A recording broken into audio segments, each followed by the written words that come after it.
Hello everyone, today we are going to start the gravitation chapter of class 9th and we are starting the series of in-text questions. So the first in-text question says that state the universal law of gravitation. Means आपको यहाँ पे definition लिखनी है कि universal law of gravitation क्या है. तो universal law of gravitation है क्या कि दो ऑब्जेक्ट जिनका कुछ मास है वो हमेशा एक दूसरे को अट्रैक्ट कर रहे होते हैं एक फोर्स से, जिस फोर्स को हम यूनिवर्सल लॉ ऑफ जिस फोर्स को हम ग्रेविटेशनल फोर्स कहते हैं. अब ये जो ग्रेविटेशन फोर्स है ये दोनों ऑब्जेक्ट के मासेस के प्रोडक्ट का डायरेक्टली प्रोपोर्शनल होता है और दोनों ऑब्जेक्ट के बीच का जो डिस्टेंस है उसके स्क्वायर का इन्वर्सली प्रोपोर्शनल होता है. तो मैं आपको इसको डायग्राम के थ्रू समझाने की कोशिश करती हूँ. सपोज एक मास m है और एक स्मॉल m है, मैंने ले लिया, और इनके बीच का डिस्टेंस जो है वो d है. ये डिस्टेंस कहाँ से कहाँ तक देखी जाती है? पहले वाले मास के सेंटर से, ये दूसरे वाले ऑब्जेक्ट के पास, ये जो दूसरा वाला ऑब्जेक्ट है उसके सेंटर से. तो अब इसमें ये जो फोर्स ऑफ ग्रेविटी लग रही है वो डायरेक्टली प्रोपोर्शनल है स्मॉल m और कैपिटल M के. इसको मैंने इक्वेशन 1 मान ली. और एक जो है वो इन्वर्सली प्रोपोर्शनल है इनके d के स्क्वायर का, ये दूसरा इक्वेशन है. तो हम इसको जब कंबाइन करते हैं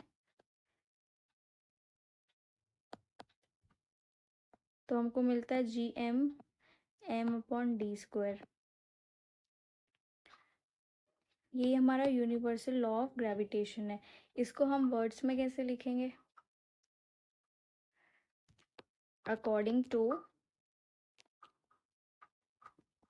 the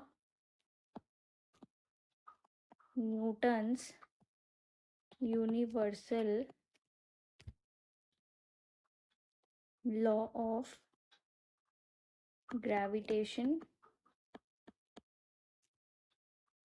every mass in this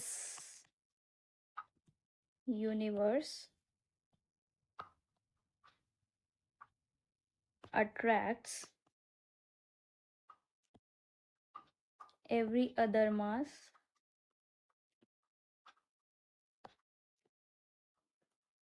with a force which is directly proportional to the product of their masses and inversely proportional to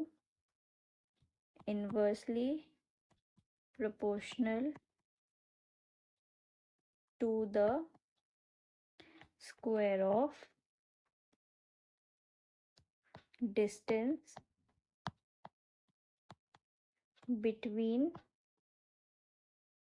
them, जो कि हमने इस इक्वेशन से भी समझा दी कि कोई भी दो मास हैं वो एक दूसरे को एक फोर्स से अट्रैक्ट कर रहे हैं. वो फोर्स जो है वो इन मासेस के प्रोडक्ट के, मतलब आप इन दोनों मास को मल्टीप्लाई करेंगे उसके डायरेक्टली प्रोपोर्शनल है, और डिस्टेंस का जब स्क्वायर करेंगे तो उसका इन्वर्सली प्रोपोर्शनल है. आई होप आपको समझ में आया होगा. Thank you.